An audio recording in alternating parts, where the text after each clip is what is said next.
ሰላም ጤና ይስጥልን ተመልካቾቻችን ይህ ሳምንታዊ የኢዜአ ስፖርት ፕሮግራም ነው። በዛሬው ዝግጅት ከሀገር ውስጥ የኢትዮጵያ ከ17 ዓመት በታች ወንዶች ብሔራዊ ቡድን በሴካፋ ዞን የአፍሪካ ዋንጫ ማጣሪያ ያደረገ ያለውን ተሳትፎ በዋናነት እንመለከታለን። ከውጭ በሰሜን ለንደን ደርቢ አርሰናልና ቶተንሃም ስፐርስ በእንግሊዝ ፕሪሚየር ሊግ የሚያደርጉትን ተጠባቂ ጨዋታ እንዲሁ እንቃኛለን። ፕሮግራሙን በመምራት እኔ ሙሴ መለሰ አብራችሁ ቆያለሁ። እስከ ፕሮግራም ፍጻሜ መልካም ቆይታ።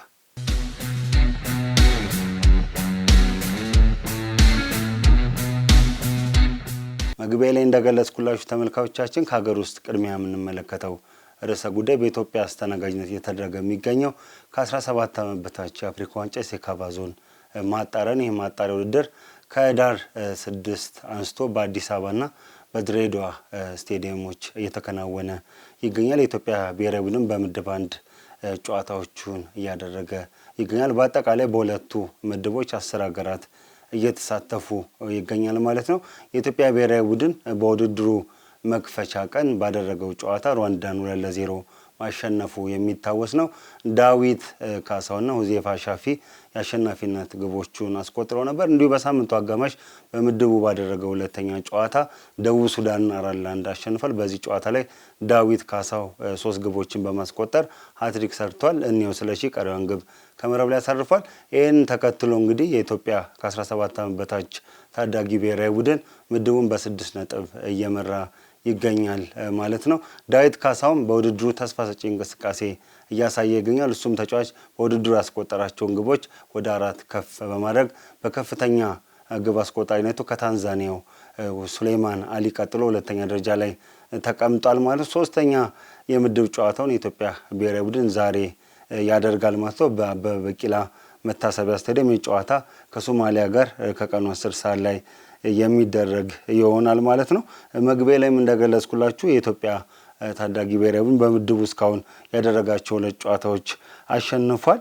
እስካሁን 6 ግቦችን ሲያስቆጥር የተቆጠረበት 1 ግብ ብቻ ነው። በደቡብ ሱዳን በፍጹም ቅጣት ምት የተቆጠረበት ግብ ማለት ነው። ምድቡን እየመራ ይገኛል። ቡድኑ በአጠቃላይ በውድድሩ ላይ እያሳየ ያለው ተስፋ ሰጪ እንቅስቃሴ በስፖርቱ ማህበረሰብ ዘንድ ተስፋን የጫርና አድናቆቱን እንዲሰጠው ያደረገ ጉዳይ ሆኗል ማለት ነው። ቡድኑ በአጥቂ መስመር በአጠቃላይ የተደራጀ ጨዋታ እንቅስቃሴ በማድረግ የቡድኑ መናበብ አጠቃላይ ያለበት ደረጃ ጥሩ የሚባል ነው። በአሜሪካው ቤንጃሚን ዝመር የሚመራው የታዳጊ ብሔራዊ ቡድን ጥሩ እንቅስቃሴ እያደረገ ይገኛል ማለት ነው። የሮድ 29 ጠቅላይ ሚኒስትር አብይ አህመድ ኢትዮጵያ አፍሪካ ዋንጫን እንደ አውሮፓውያን አቆጣጠር በ29 እንድታዘጋጅ ያቀረቡትን ጥያቄ ተከትሎ እየተከናወኑ ካሉ ስራዎች አንዱ ጠንካራ ብሔራዊ ቡድን እንዴት እንገንባ የሚለው ነው። እሱ ላይ እየተሰሩ ካሉ ፕሮጀክቶች አንዱ የዚህ የሮድ 2029 ፕሮጀክት ይገኝበታል። በዛ ስር ታቅፈው እንግዲህ ለረጅም ጊዜ 9 ወራት ገደማ ስልጠና ሲወስዱ የነበሩ ተጫዋቾች ናቸው በዚህ ውድድር ላይ የተሳተፉ የሚገኙ ኢትዮጵያን ወክለው ጥሩ እንቅስቃሴ እያደረጉ ይገኛል። እንግዲህ የምድብ 3ኛ ወሳኝ ጨዋታቸውን ዛሬ ከሶማሌ ጋር ያደርጋሉ። ይህን ጨዋታ ካሸነፉ 1 ጨዋታ እየቀራቸው ወደ ግማሽ ፍጻሜ ማለፋቸውን ያረጋግጣሉ ማለት ነው። በዚሁ ምድብ ሌላኛው መርሃ ግብር እንግዲህ ይከናወናል ማለት ነው። በዚህ ምድብ ሌላኛውን ጨዋታቸው የሚያደርጉት ኬንያና ሩዋንዳ ናቸው ማለት ነው። ኬንያ በ1 ነጥብ 3ኛ ደረጃ ላይ ትገኛለች። ሩዋንዳ ለምንም ነጥብ የመጨረሻውን 5ኛ ደረጃ ይዛለች። እነዚህ ሁለት ቡድኖች የሚያደርጉት ጨዋታ ይጠበቃል። ኬንያ የምድብ 2ኛ ጨዋታውን ታደርጋለች። እንደዚሁ በተመሳሳይ ሩዋንዳም የምድብ 2ኛ ጨዋታውን የምታደርግ ይሆናል። በምድብ 2 ያሉ ጨዋታዎችን ስንመለከት ዩጋንዳና ታንዛኒያ ምሽት 2:30 ዛሬ ምሽት በድሬዳዋ ኢንተርናሽናል ስቴዲየም የሚያደርጉት ጨዋታ ተጠባቂ ነው። እነዚህ ሁለት ቡድኖች በተመሳሳይ 6 ነጥብ በግብ ክፍያ ተበላልተው አንደኛና ሁለተኛ ደረጃ ላይ ይገኛሉ። የታንዛኒያ ብሔራዊ ቡድን 17 የግብ ክፍያ አለው። የዩጋንዳ ብሔራዊ ቡድን 13 የግብ ክፍያን በመያዝ እንግዲህ አንደኛና ሁለተኛ ይገኛሉ። ይህን ጨዋታ የሚያሸንፈው ቡድን እንግዲህ ወደ ግማሽ ፍጻሜ ማለፉን ያረጋግጣል። በዚህ ዕለት በምድብ 2 ጅቡቲ ከሩዋንዳ ከብሩንዲ ከቀኑ 11 ሰዓት ላይ በድሬዳዋ ኢንተርናሽናል ስቴዲየም ጨዋታቸውን ያደርጋሉ ማለት ነው። ብሩንዲና ጅቡቲ ያለምንም ነጥብ ባላቸው የግብ ዕዳ ተበላልጠው 3ኛና 4ኛ ደረጃን ይዟል። በኢትዮጵያ አስተናጋጅነት የተካሄደ የሚገኘው ይሄ የሴካፋ ዞን ማጣሪያ እንግዲህ እስከ ህዳር 3 እንደሚቆይ የምስራቅና መካከለኛው አፍሪካ ሀገራት የእግር ኳስ ምክር ቤት ሴካፋ ያወጣው መረጃ ያመለክታል። ለፍጻሜ የሚያልፉ ሁለት ሀገራት የሴካፋ ዞንን ወክለው እንደ አውሮፓውያን አቆጣጠር በ2026 የሚካሄደው በሞሮኮ በሚካሄደው 16ኛው ከ17 ዓመት በታች የአፍሪካ ዋንጫ ላይ እንደሚሳተፉ የአፍሪካ እግር ኳስ ኮንፌዴሬሽን መረጃ ያመለክታል። አጠቃላይ የኢትዮጵያን ተሳትፎ የዚህን የሴካፋ ውድድር የተመለከቱ መረጃዎች በቀጣይ በስፋት እንመለስባቸዋለን ማለት ነው። ከኢትዮጵያ ታዳጊ ብሔራዊ ቡድን መረጃ ወጣ ስንል የምናገኘው የኢትዮጵያ ፕሪሚየር ሊግ ይሆናል። እንግዲህ የኢትዮጵያ ፕሪሚየር ሊግ ከኢትዮጵያ ዋንጫ ሁለተኛ ዙር መርሃ ግብር በኋላ በሰባተኛ ሳምንት መርሃ ግብር ተመልሷል። ከሐሙስ ዕለት ጀምሮ በአዲስ አበባ ስቴዲየምና በሐዋሳ ዩኒቨርሲቲ ስቴዲየም ጨዋታቸውን ቡድኖች እያደረጉ ይገኛሉ ማለት ነው። ሐሙስ ዕለት በተደረጉ ጨዋታዎች ሲዳማና ከመቀሌ ሰባ እንደርታ፣ ነገሌ አርሲ ከአዳማ ከተማ እንዲሁ ጨዋታቸውን አድርገዋል ማለት ነው። ይሄ መርሃ ግብር እንግዲህ ሲቀጥል ቅዳሜም ይቀጥላል። 4 ጨዋታዎች ይደረጋሉ። ምሽት 12 ሰዓት ላይ ቅዱስ ጊዮርጊስ ከሀዲያ ሆሳዕና በሐዋሳ ዩኒቨርሲቲ ስቴዲየም ጨዋታቸውን ያደርጋሉ። በተያያዘም በሐዋሳ ዩኒቨርሲቲ ስቴዲየም ኢትዮጵያ ቡና ከኢትዮጵያ መድን ከቀኑ 9 ሰዓት የሚያደርጉት ጨዋታ ተጠባቂ ነው ማለት ነው። በሌሎች መርሃ ግብሮች ወልዋሎ አዲግራት ዩኒቨርሲቲ ከሐዋሳ ከተማ ከቀኑ 7 ሰዓት፣ ኢትዮጵያ ንግድ ባንክ ከወላይታ ዲቻ ከቀኑ 10 ሰዓት ላይ በአዲስ አበባ ስቴዲየም ጨዋታቸውን ያደርጋሉ ማለት ነው። ሰባተኛ ሳምንት መርሃ ግብር እንግዲህ ቅዳሜ የሚጠናቀቅ ይሆናል። ቅዳሜም እንደዚሁ በተመሳሳይ 4 ጨዋታዎች ይደረጋሉ። ከቀኑ 7 ሰዓት ላይ ምድረገነት ሽሬ ከመቻል በአዲስ አበባ ስቴዲየም ይጫወታሉ። በሌላኛው መርሃ ግብር ፋሲል ከነማ ከድሬዳዋ ከተማ በአዲስ አበባ ስቴዲየም እንደዚሁ ጨዋታቸውን ያደርጋሉ። በሐዋሳ ዩኒቨርሲቲ ስቴዲየም ምሽት 12 ሰዓት ላይ ባህር ዳር ከተማ ከኢትዮ ኤሌክትሪክ የሚጫወት ይሆናል። ከቀኑ 9 ሰዓት ላይ አርባ ምንጭ ከተማ ከሸገር ከተማ በሐዋሳ ዩኒቨርሲቲ ጨዋታቸውን የሚያደርጉ ይሆናል ማለት ነው። እነዚህ ጨዋታዎች እንግዲህ የሚመራውን ቡድን በቀጣይም ደግሞ ለወራጅ ቀጠና የሚደረገው ፉክክር ላይ ራሳቸው ተጽዕኖ ይኖራቸዋል ተብሎ ነው የሚጠበቀው። ሌላኛው የምንመለከተው የኢትዮጵያ ሴቶች ፕሪሚየር ሊግ ነው። እንደ ወንዶች ፕሪሚየር ሊጉም የሴቶች ፕሪሚየር ሊግ 7ኛ መርሃ ግብር ላይ ደርሷል። ከረቡዕ ጀምሮ በአበበ ቢቂላ መታሰቢያ ስቴዲየም ጨዋታዎቹ እየተደረጉ ይገኛሉ። ረቡዕ በተደረገ ጨዋታ ቦሌ ክፍለ ከተማ መቻልን 1-0 አሸንፏል። ዳሳሽ ሰው አገኘው በ39ኛው ደቂቃ የማሸነፊያውን ግብ አስቆጥራለች ማለት ነው። በሌላኛው መርሃ ግብር ድሬዳዋ ከተማ ሲዳማ ቡናን 1-0 አሸንፏል ማለት ነው። ሰርካዲስ ጉታ በ55ኛው ደቂቃ ያስቆጠረችው ግብ እንግዲህ ለድሬዳዋ ከተማ ወሳኝ 3 ነጥብ አስገኝቷል። ከወራጅ ቀጠና በመውጣት ከ13ኛ ወደ 9ኛ ደረጃውን ከፍ ማድረግ ችሏል ማለት ነው። ሐሙስ ዕለት የተደረገውን ጨዋታ ስንመለከት ኢትዮጵያ ንግድ ባንክ ከልደታ ከአዳማ ከተማ ጋር ባደረጉት ጨዋታ 4-0 በሆነ ውጤት ኢትዮጵያ ንግድ ባንክ አሸንፏል። ረድኤት አስረሳኝ 2 ግቦችን ስታስቆጥር ምርቃት ፈለቀና ቅድስ ዘለቀ ቀሪዎቹን ግቦች ከመረብ ላይ አሳርፏል ማለት ነው። ውጤቱን ተከትሎ በውድድር ዓመቱ 5ኛ ድሉን ያስመዘገበው ኢትዮጵያ ንግድ ባንክ በ15 ነጥብ 2 ተስተካካይ ጨዋታ ከሲዳማ ቡናና ከሸገር ከተማ ጋር የቀረው ደረጃውን ከ3ኛ ወደ 2ኛ ከፍ አድርጓል። በአንጻሩ በሊጉ 4ኛ ሽንፈቱን ያስተናገደው አዳማ ከተማ በ8 ነጥብ በ7 ነጥብ 8ኛ ደረጃን ይዟል ማለት ነው። በዚህ ዕለት ሸገር ከተማ ከሊጉ መሪ ኢትዮ ኤሌክትሪክ፣ ይርጋ ጨፌ ቡና ከባህር ዳር ከተማ ተጫውቷል። ይርጋ ጨፌ ቡና በበሬዱ በቀለ ጎል ባህር ዳር ከተማን 1-0 አሸንፏል። አርብ ዕለት የ7ኛ ሳምንት መርሃ ግብር ዛሬ ይጠናቀቃል ማለት ነው። ከረፋዱ 4 ሰዓት ላይ ልደታ ክፍለ ከተማ ከሐዋሳ ከተማ፣ አዲስ አበባ ከተማ ከአርባ ምንጭ ከተማ ከቀኑ 7 ሰዓት ላይ በኢትዮጵያ ንግድ ባንክ ሜዳ ጨዋታቸውን ያደርጋሉ። እንግዲህ አርብ ዕለት የሴካፋ ጨዋታ በአበበ ቢቂላ ስቴዲየም የሚደረግ በመሆኑ የመጨረሻ የ7ኛ ሳምንት ጨዋታዎች በኢትዮጵያ ንግድ ባንክ ሜዳ እንደሚደረጉ የኢትዮጵያ እግር ኳስ ፌዴሬሽን ያደረሰ መረጃ ያመለክታል። ከሀገር ውስጥ የምንመለከተው የመጨረሻ መረጃ በኬንያ ኳሌ እየተደረገ የሚገኘውን የአፍሪካ ብስክሌት ሻምፒዮናን ይሆናል። የዓመታዊ ውድድር እንግዲህ ከ29 በላይ ሀገራት ኢትዮጵያን ጨምሮ የተሳተፉ ይገኛሉ ማለት ነው። ኢትዮጵያም ልኡኳን ይዛ በያዝነው ሳምንት ወደ ኬንያ ማምራቷ የሚታወስ ነው። ሐሙስ በውድድሩ መክፈቻ ቀን በተደረገ የግል ሰዓት ሙከራ ኢንዲቪዥዋል ታይም ትራያል በሴቶች ውድድር አትሌት ጽጌ ካሳይ የወርቅ ሜዳሊያ ለኢትዮጵያ አስገኝታለች። በዚህ ውድድር ላይ የተሳተፈችው ሌላኛው የኢትዮጵያ ብስክሌተኛ ራይል ግንባቶ 4ኛ ደረጃን ይዛ አጠናቃለች። ይህም ኢትዮጵያን በወርቅ ሜዳሊያ ሰንጠረዡ አናት ላይ እንድትቀመጥ አድርጓታል ማለት ነው። ይህ ሻምፒዮና እንግዲህ በተለያዩ የውድድር ዘርፎች እስከ እሁድ ህዳር 14 ቀን እንደሚቆይ የአፍሪካ ብስክሌት ኮንፌዴሬሽን ካክ ያወጣው መረጃ ያመለክታል ማለት ነው። ይህን የተመለከቱ መረጃዎችን በቀጣይ ይዘን የምንቀርብ ይሆናል። ተመልካቾቻችን ከሀገር ውስጥ የነበሩን ስፖርታዊ መረጃዎች ይህን ይመስላሉ። ካፍታ ቆይታ በኋላ ወደ ውጭ ስፖርታዊ መረጃዎች እናልፋለን። አሁንም ከኢዜአ ስፖርት ፕሮግራም ጋር አብራችሁን ቆዩ።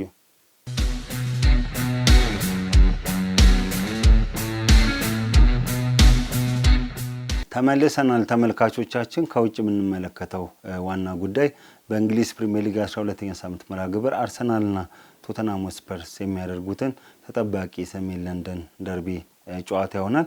የእነዚህ ሁለቱ ቡድኖች ጨዋታ የፊታችን እሁድ በኤምሬትስ ስቴዲየም ከምሽቱ 1:30 ላይ የሚከናወን ይሆናል። ለሁለቱም ቡድኖች ወቅታዊ የሊጉን ብቃት በቁጥራዊ መረጃ አስደግፈን የምናቀርብ ይሆናል። በቅድሚያ አርሰናል በሊጉ እስካሁን ባደረጋቸው 11 ጨዋታዎች 8 ጊዜ አሸንፏል። 11 ጊዜ ካደረጋቸው ጨዋታዎች ማለት ነው።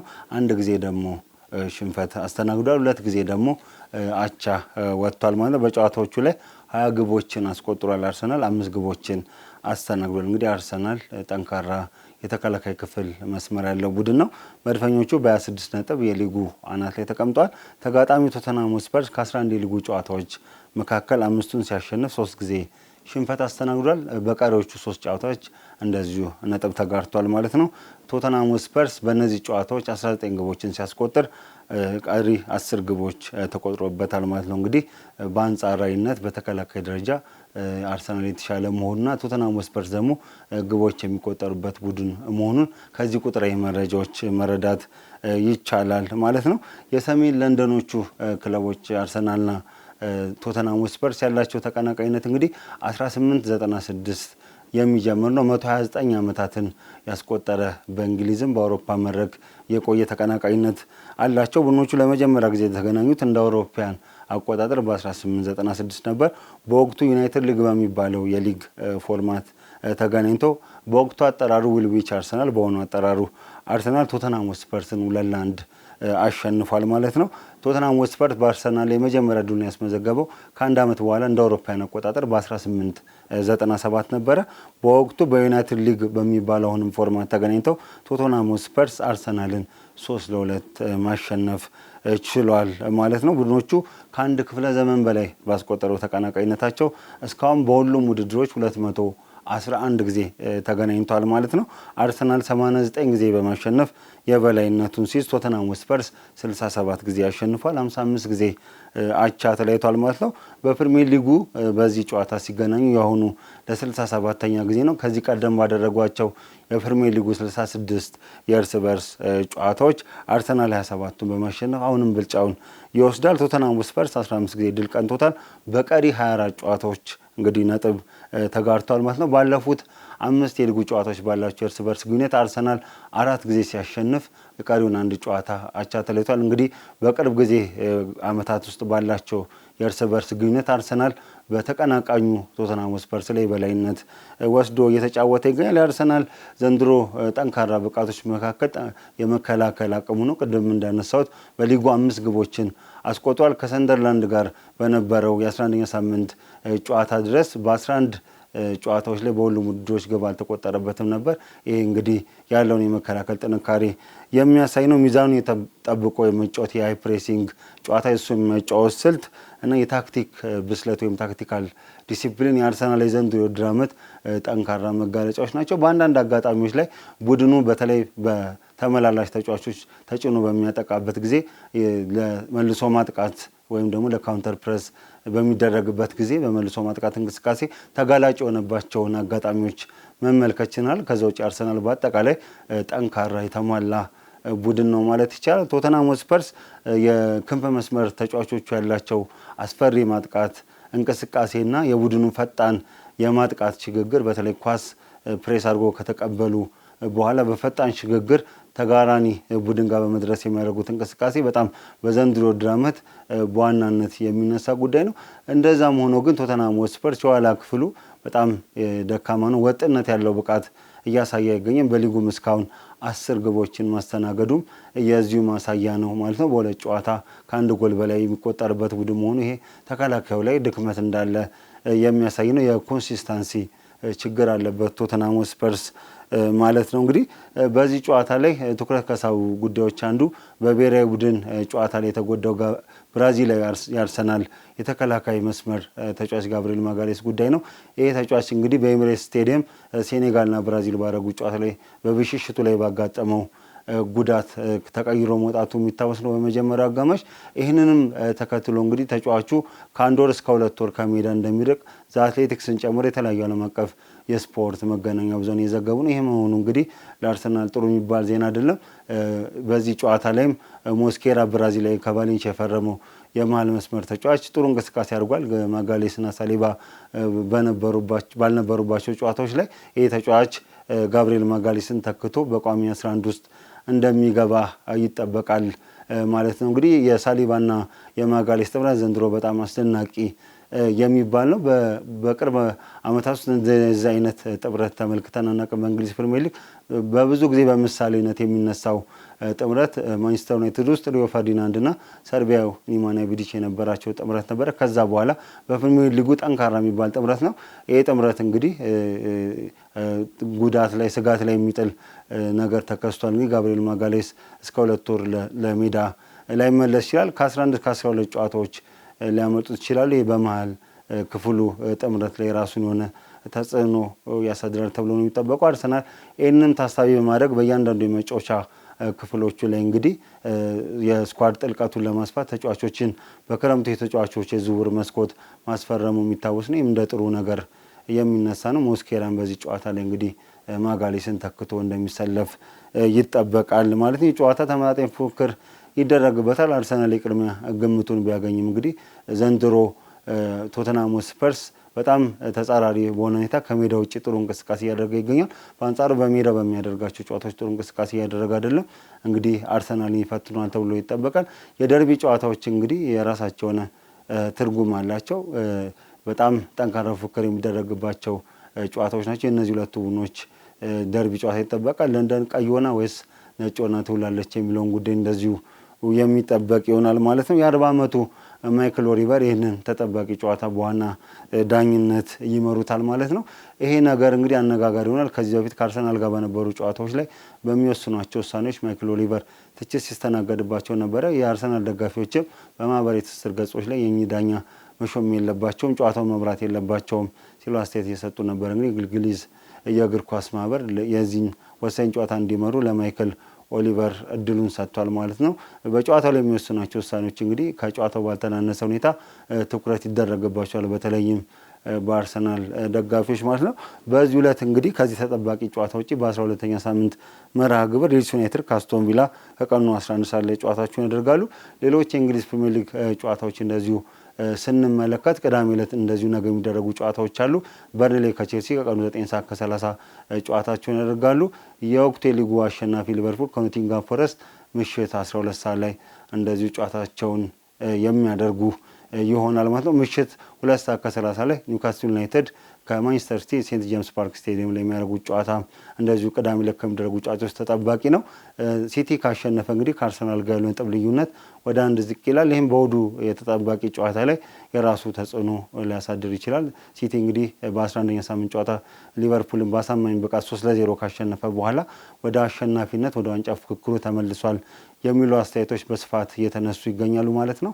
የማንቸስተር ሲቲ የሚያደርገው ጨዋታ እንደዚሁ ይጠበቃል ማለት ነው። እነዚህን የተመለከቱ ከሀገር ውስጥ የሚያነሳናቸውን ከውጭ የሚያነሳናቸውን የሀገር ጉዳዮች ርዕሰ ጉዳዮች በቀጣይ ሰኞ በሚኖረን የኢዜአ ስፖርት የሬዲዮ ፖድካስት ፕሮግራም ላይ በድረ ጨዋታ ትንተና በስፋት የምንመለስባቸው ይሆናል ማለት ነው። ተመልካቾቻችን የዛሬው የኢዜአ ስፖርት ፕሮግራም እዚሁ ላይ ያበቃል።